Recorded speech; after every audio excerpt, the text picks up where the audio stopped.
Hello, I'm Jazz and this is Heels Up. This episode is a bit different. It's with me and it's the last one. I reflect on this experience and much more. This time, Guro Strong Eriksson is the host. Jazz, welcome to the podcast. Thank you. How does it feel being in the other side of it? I think I prefer asking the questions actually. It's a bit weird. Yeah. I got used to it. This was kind of part of the bargaining tool for you to do your podcast. So I really wanted you to do your episode. So somehow you've made it that I have to do one. Yeah. You're British. It's not exactly a country known for winter sports and skiing. No, not really. How'd you get into this? I had a school project on mountains in my last year of primary school. And actually, I kind of narrowed it down that I had two best friends at the time. And one had neat handwriting and one had messy handwriting. And had I have chosen the friend with messy handwriting, I would never have skied. What does that mean? I know. But that friend, she did the project on Kilimanjaro, not a skiing mountain. And with the other friend, I chose a mountain that my auntie had been on holiday to. And I got into this project and my dad said we should get some ski lessons and maybe go there on holiday. Oh, right. So that's how I came to ski, is that, like, I'm not from a skiing family as such, but because I got so excited about this mountain project, I remember getting the project and thinking, what actually is a mountain? What is that? And then getting the lessons at the dry ski slope, I thought, wow, this is what a mountain is. The dry ski slope. Dry ski slope. Yeah, because you started skiing on plastic. Yeah, and then when we actually went to Whistler, which was absolutely amazing. It was probably the most magical experience of my whole life. I remember following my dad on the cat track, and that moment going from not being able to edge both skis, I remember actually edging both skis for the first time and thinking, oh wow, it's super slippery. And just following him, and there were sparkles everywhere, you know, when it's cold and I was like, wow, this is insane. Oh, where am I? Yeah, it was amazing. So, and then you just kept at it and started doing it competitively in Alpine? Yeah, I got the bug. Yeah, because at the Suffolk Dry Ski Slope, they would have workshops every Saturday. So you'd learn to ski. And then I remember getting to the race team and thinking, I've made it. I've made the big time. Here I am, it's my time. And being then the worst person in the club. But I went on a training camp and went off with the British Ski Academy, who were based in Les Houches. And then at the British Ski Academy, that's where I met Seb and came to do telemarking. Seb did some trial days at this academy, and that's when I found him. And you found Telemark? And I found Telemark, yeah. What was that like then, going from Alpine and finding Telemark? Like, what made you switch to Telemark and just stay with it? Well, my dad did plant the idea in my mind when I was 11, when I first started, that maybe you could go to the Olympics with this. And I thought, oh, that sounds good. That sounds really cool. But as I started quite late and I wasn't good enough, so I started looking into other options. I thought, okay, Alpine can't be the only thing. So I did try ski cross for a bit. And then I came across Telemark and I thought, oh, this is really fun. Really varied training, that we have GS and the jump and the skating. I thought, oh, that's brilliant. And got picked up by Seb and it just, something felt right. And I just went with it. So you got picked up by Seb or he got picked by you? Maybe the other way around. I don't really know, but I feel like you picked him from what I've heard. So we had the Telemark trial day with the British Ski Academy. The following year, I bought some equipment on eBay and was practicing on the indoor slopes. Right. Then I came back to France, called the ESF and said, there's a French guy, telemarker, can I book a lesson? Can't remember his name. And they said, okay, it must be Seb, but no, he's fully booked. And he was supposedly fully booked day after day after day. So I had to keep trying. I mean, it was April. There was no one here. So it was clearly just an excuse, because probably the secretary said, there's an English girl in a cat suit that wants a lesson. And he was just like, sounds like a nightmare. No. And eventually he gave in. And then I'd done, research on all the people, and little did I know. But that was the day when I said to him, I'd like to beat Amélie Raymond. I really want to do this. He was like, oh, okay, you come, you be in my club. And all right. Yeah, I didn't look back. So. How old were you at the time? I think I was 16 or 17. Okay. Maybe so 16. Junior almost. Yes. Yeah. skiing with him that day. He said, come and ski with the French, with the juniors next season. Oh, right. Okay. He sent me off with a fitness plan. Yes. I didn't speak French to the level that I needed to understand this plan properly. And I thought I had done it to the letter. And it turns out that, say, the heart rate zone he had given, so I was sitting at something like 160 or 170 heart rate and trying to maintain that for 3 hours. And at the time I was like relatively untrained, and I was on a bike, like a bike from a supermarket, trying to keep my heart rate high enough. I was just like, I'm not sure I'm cut out for this. And then when I got back to France in December, after just killing myself all summer trying to do this fitness program, then he said, no, that's the heart rate you mustn't exceed. You can be anything Below that, up to that, but do not go over that. And he said that to me, and I was just like, you have got to be kidding me. Got me fit quick. Yeah, bloody hell. But God, it was hard. And then that winter, did you stay in Massage like you do now, or how was the... Yes, I did actually. I was working as an alpine coach as well for the British Ski Academy, because they were still in Lesouche at that time. And I was training with Seb. So you were on your own in the Surge in a way? Yeah, pretty much. I had colleagues, but I was training with the French team. I didn't speak any French. So I felt quite alone at that point and quite intimidated and out of my depth, as many of us do when we start out on these quests. But I don't know, it's good fun. Going back to that first summer as well, when I was trying to do the impossible fitness plan, I was also doing car boot sales with my mum. Does car boot sale translate? I don't know if that translates. I understand, but I don't know that as a thing. Basically, like a garage sale, but in a car. In a field. In a field? Yeah. So people like show up with their cars and they open the trunk and they're like, yeah, this is for sale. Yeah, exactly. And the guy who was running the car boot sale gave us the pitch for free. My dad got a van from his work. And my mum said, let's put an advert in the local newsletter to say, ski racer trying to raise money for the season, please donate any unwanted items. Oh, I see. So people donated stuff that they didn't want, and then I sold it. And then the profit, I used that for the season. Yeah, to make my way through the first season. Because I was 17 turning 18, and the minimum wage changes at 18. So anyway, you don't get paid a lot when you're 17 in the UK. So I thought, I'm going to have to get creative here. But yeah, it was my mum's idea, and we actually had a lot of fun doing that. But that basically carried me through to the British Champs, where I met my first sponsor. I was just chatting to this guy, thought he was nice, didn't think much of it, but he'd asked me why I wasn't wearing a GB jacket, and at the time we had to pay for the jackets. And I said, because we have to pay for the jackets. And he said, I'll sponsor you a jacket. And I told him, well, if you're going to sponsor me a jacket, I'd rather use the money for something else. And he basically just said, I don't care what you use the money for. Meet me later, I'll give you the money. Which sounds super random.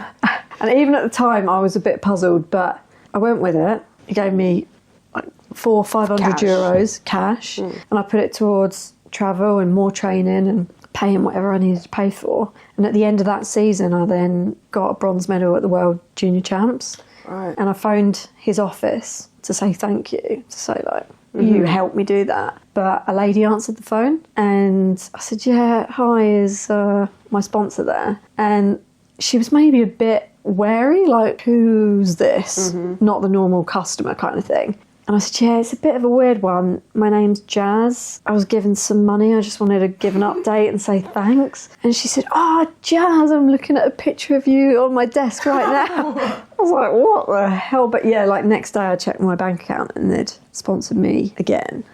They just really changed. Like, money is one thing, but also having somebody believe in you, having somebody actually willing to pay you to do something that is your dream was just mind-blowing to me and amazing. And I mean, there's several stories like that, but like, I'm so grateful to them just that they showed me that it is possible to do that and help me to really make it all possible. Yeah, exactly. So those guys and others like them, really. And they're still with you? They're destroyit.com. Yeah, so on the helmet. I still wear their website on my helmet. Yeah, all right. Yeah. Me and Seb, we have quite a few goals in common. So I want to be the best I can be as an athlete. I think he's invested in that. But I also want my team, the British team, to do well, and I also want the sport to succeed. So on those 3 levels, me and Seb were both aligned with that. So it's quite, I don't know, it works quite well from my perspective anyway. It's not just Seb, it's also his daughters and it's also his wife, and that, you know, he had to be away from home in order to train and travel with us. So what Seb's done has completely changed my life and made all of it possible, but also his family that have supported him, that have sort of indirectly supported me as well. So, I mean, it means a lot to me. And I feel guilty that he spent time away, but now his girls are competing on the World Cup too. And that's great to see, to watch them grow up. But yeah, they're like family really. And so is Seb. So yeah, I'm forever grateful to all of them. And it's not only Seb, I also work with psychologists that I've spent a lot of time with, and he's helped me with all kinds of things. And also his fitness coach. It's like a whole physiotherapy. It's a whole, it's not one person. You can't do it on your own. And it wouldn't be fun if you did it on your own. No. You need the circus. Yeah, just very grateful to everyone that's made that happen, really. So your career from the beginning, was it just steady improvement, or did you have any setbacks? And I think I have steadily improved, but I have had a few low points, struggles with eating at times, and I had a knee injury back in 2014 that took me a while to recover from.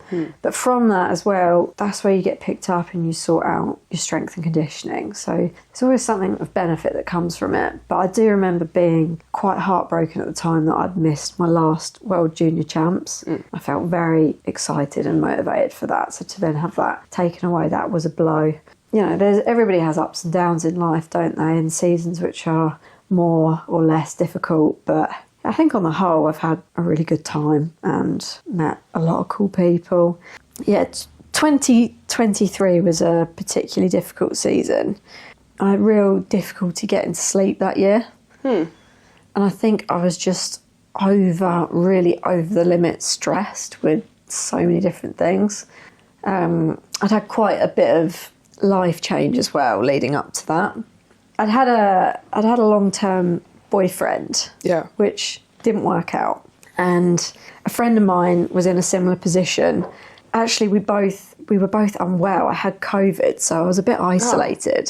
So I was on the phone to her a lot, and she was telling me randomly about how Australia is kind of the promised land of hopes and dreams, and that it's just the best place on earth. And I kind of thought, well, I never really thought about it, but okay, whatever, you know, like maybe it is, maybe it isn't. And strangely, a couple of weeks later, I received, weirdly, from a guy that I'd done a podcast with, I received a job to be a ski instructor or a race coach in Australia for the following summer. Okay. So I thought, well, what am I waiting around in the UK for all summer? Let's do something crazy. And I'll try and see if my friend can come with me. And she could. I met her ski instructing with Basie. And so the two of us planned this trip to Australia together. But it turns out that friend, unfortunately, became a bit unwell. So she didn't end up going. But she said, Jazz, you got to go. It'll be great. So I went. And when I was there, I actually met my now partner, Maddie, she's a paramedic, and she was ski instructing there for the season too.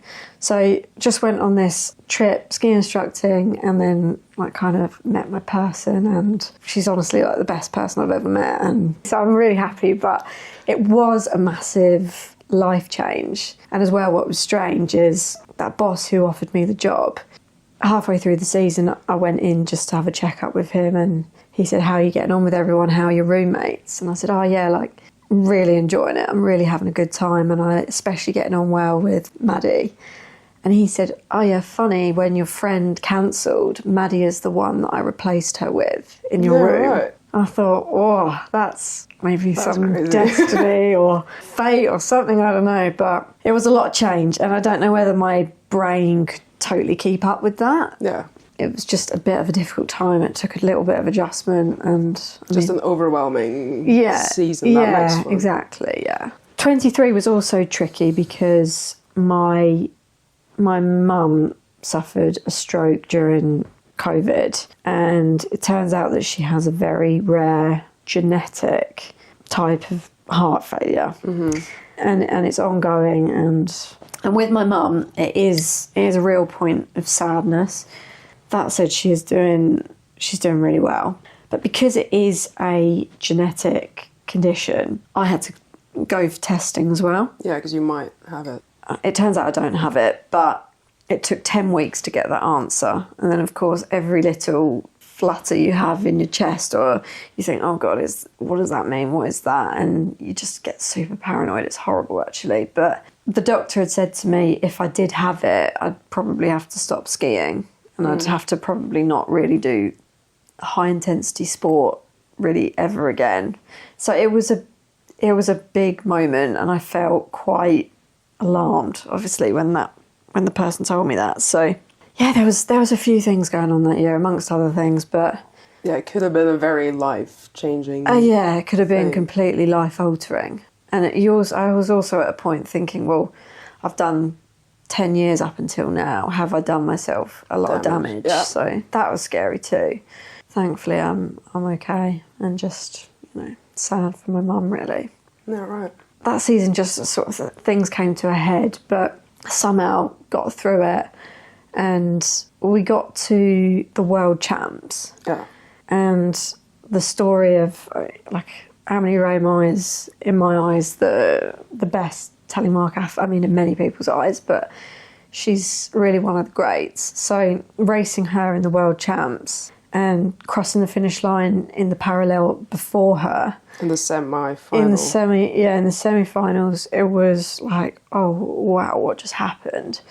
Kind of like a lifelong dream of mine, and at the World Championships of all places. And then I found myself in the final against, I'm really fond of Beatrice Zimmerman, but racing in the final, and I tripped in the skate, and I just saw her crossing the finish line ahead of me, so close. In the same day, you achieve one huge dream that you have since you're a child, basically, of beating your idol in a way. And then you watch another one just sort of slip through your fingers.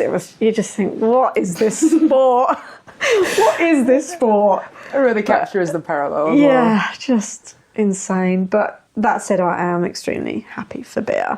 It's just life, isn't it? It is life. Yeah. It is life. It was quite the way to finish what had been a difficult year.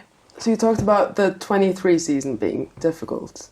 But then the next season, the season after that, was quite different. Yeah, the season after that was a completely different story. Bit odd talking to you about that, because we were, much like this season, we were each other's closest rival, at least at this point in time anyway. But yeah, it was quite the turnaround, and honestly, finishing that season with the overall is kind of like the pinnacle of the sport, and just kind of like a dream come true, really. Finally do it. Yeah, you got the overall and you got the sprint globe. That's right. Your first globes. Yes. And then last season as well, to kind of back it up. I mean, you had some difficulties last season, which we discussed on your episode, but last season, really, I was with Argeline Tambouquet, and it was a different kind of season, but also had its challenges. And to finish up that season too with the sprint and the overall and the classic was just even beyond what I was hoping for. So really, I was pretty pleased with that. Did you change anything from the 23 to the 24 season? Or was it more just you were more at peace and more able to sleep and all that? Yeah, I think it was just that everything had come together at that point, and just felt a lot better in myself, and just more able to actually get out there and do the job. And yeah, I don't feel that I did anything particularly special. I just feel that I really took one race at a time, really tried to do my best, and I was able to be pretty consistent throughout the whole season, which I'm struggling a bit with this season, but that's a different story. But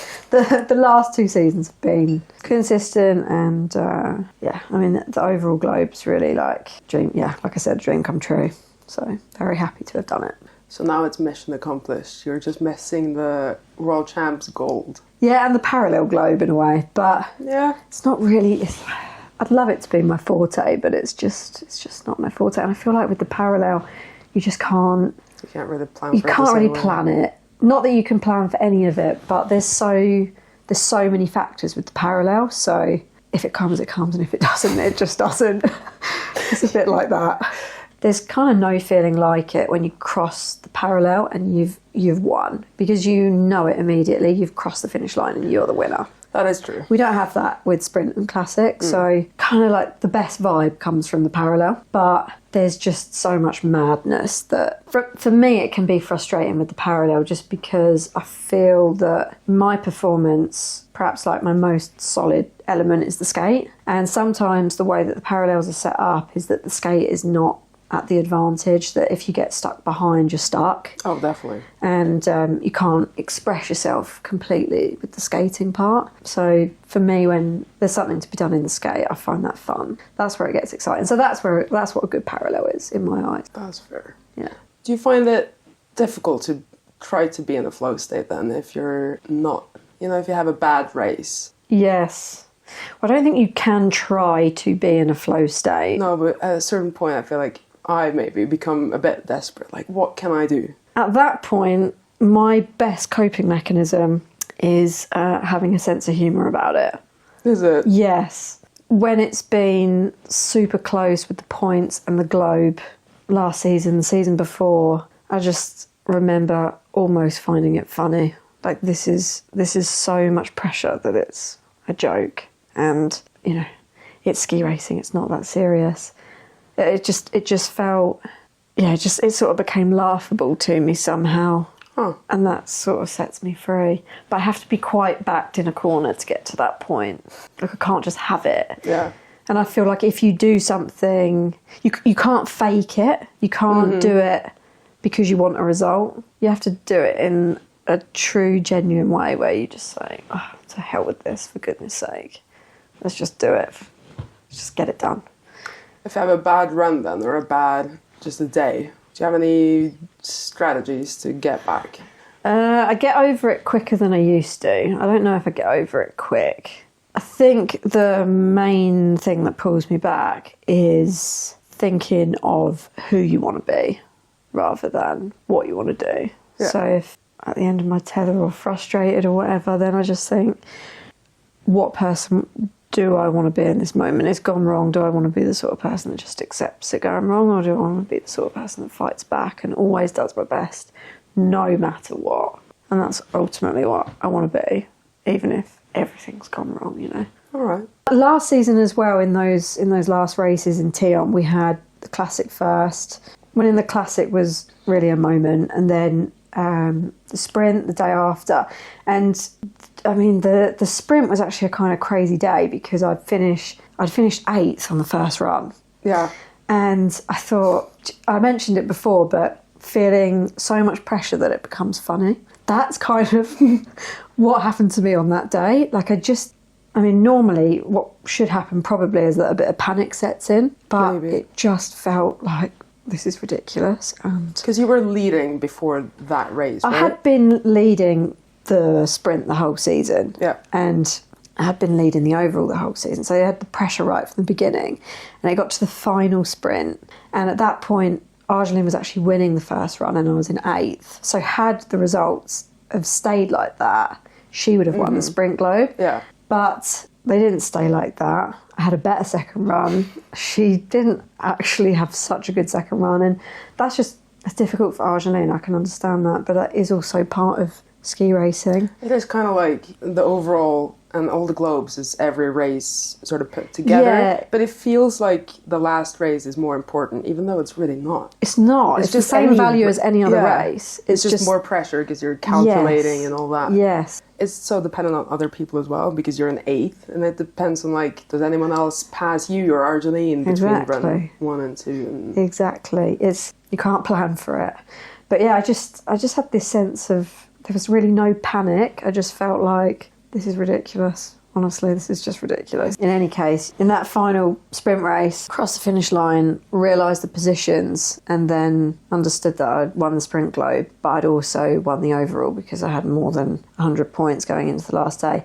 Honestly, just the wind went out of me, just everything. That's it. I've got nothing left to give. And we had the parallel, of course, the next day, but I just had nothing left at that point. I was... fair enough. Yeah, the wind had gone out of me, and Argeline was very strong that day, so congrats to her. And then this season? This season's been... I've not been as consistent this season. It's been a bit trickier. It's maybe a few things that I could account that to, but I had a crash in Careza. Makes it difficult when you lose a lump of points there. It just is what it is, and you can't change it. You just have to do your best going forwards and see what happens. Going into the last part of the season, I think we've got 8 races left. Just what I hope from myself is that I can just enjoy it, like actually enjoy it properly for once in my life. Just, like let it go in the skiing, jump well, like I know I can jump well. I just so often don't do it in the race, and I'm sick of that frustration. So to just try and actually do my best and actually enjoy it would be so good.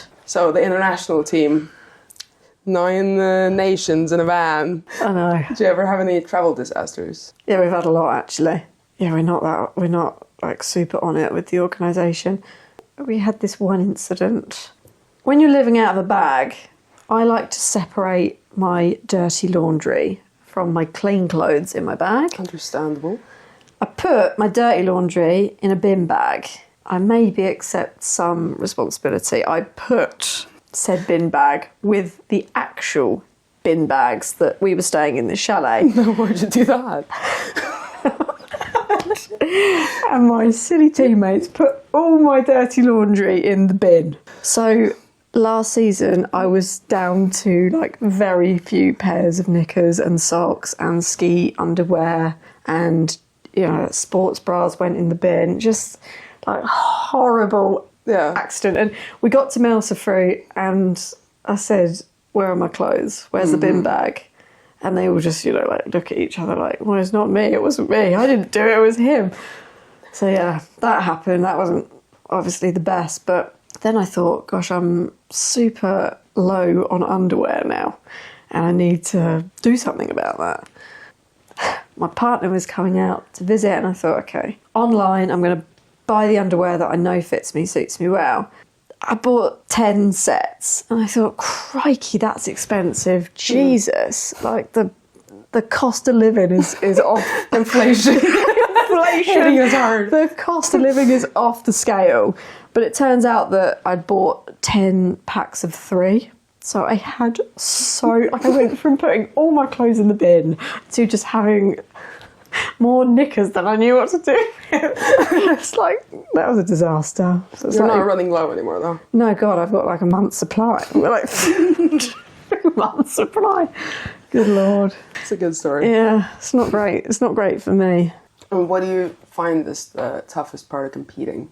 The toughest part of competing, I think, is keeping joy as the number one priority and not letting I don't know, what other people think or the result or the World Cup points or anything external take priority. So I think the most difficult thing is really doing it for myself, sort of like to hell with the rest type approach. Okay.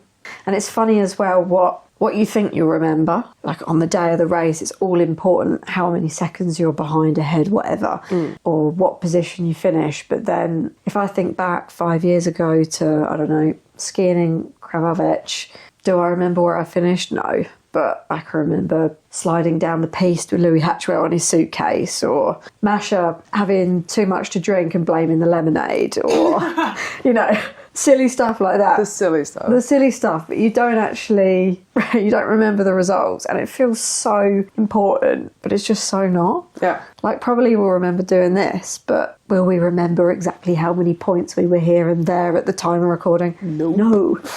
It's not actually... It is the point, but it's not actually the point. Yeah, it's important to maybe not put too much on it. Yeah, and just enjoy it at the same time. Keep perspective, yeah, and enjoy it. As difficult as that can be at times, but that really has to be at the heart of it, I think. So, in November, I first heard you talk about this podcast. You wanted to do a little project. Am I wrong? Was it November? We were in Tux in November. It's gone so quick. And now here we are recording the last episode. Yeah. How was it what you imagined? I don't know, because we haven't, at time of recording this, we haven't actually published the first episode yet. That's true. We Is might it never even put real? it out. The point being, last summer I had a very cool opportunity. I tend to record a post-season and pre-season interview with a radio presenter called Graham Mack from BBC Radio Suffolk. And in my post-season interview from last season, he sort of approached me with the idea of doing some stuff for radio, something I hadn't considered. But I did this work, had this new experience, and it planted the seed of maybe creating a podcast, interviewing different telemark athletes. I mean, originally I wanted to do 6 athletes, myself not included. But, you know, gender representation equal and as many different nations as possible to get as many different perspectives, because everybody has such a unique approach and something to bring and a new perspective. So I just thought it would be cool, and I think hopefully it will be. Yeah, I mean, I made some notes because we had Nico Michel from Switzerland.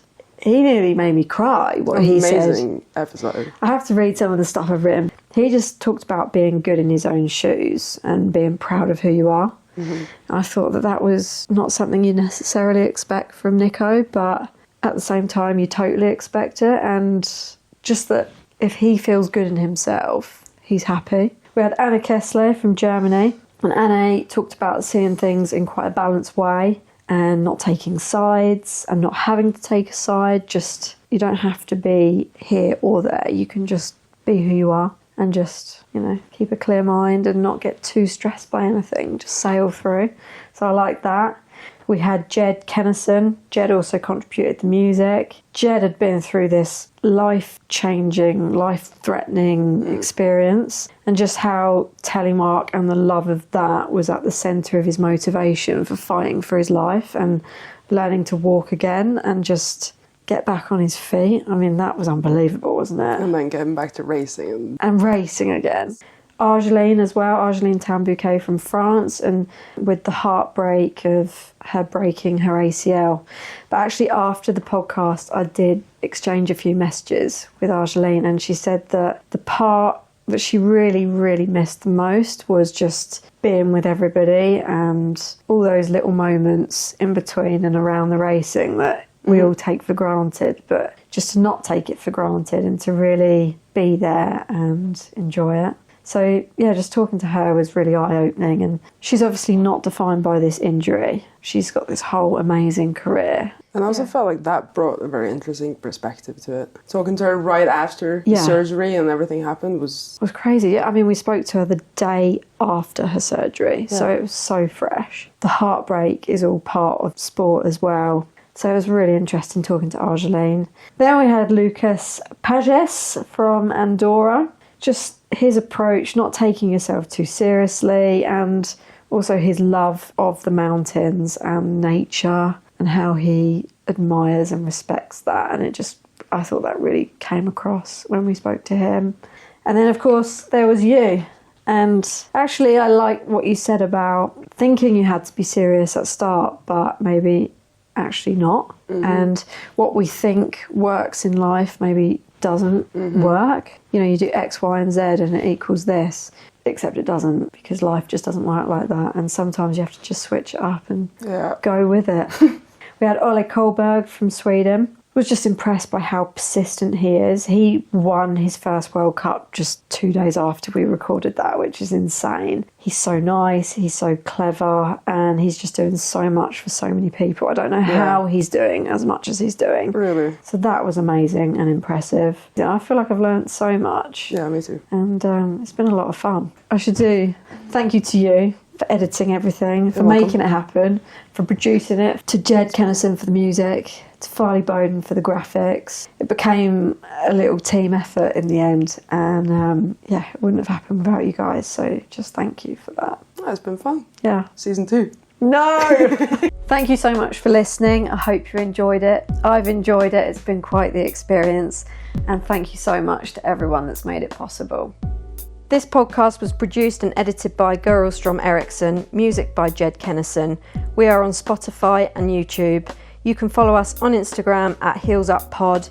And if you enjoyed the podcast and would like to support, you can buy us a coffee. All links in description. What's your greatest strength? I mean, my real talent in life is getting people to do things for me. Don't. Don't you dare. You think it was a choice, but was it? That's maybe my talent. Or it's maybe your free will. We'll never know. But I don't want you to put that in the podcast. Oh yeah, we are. No!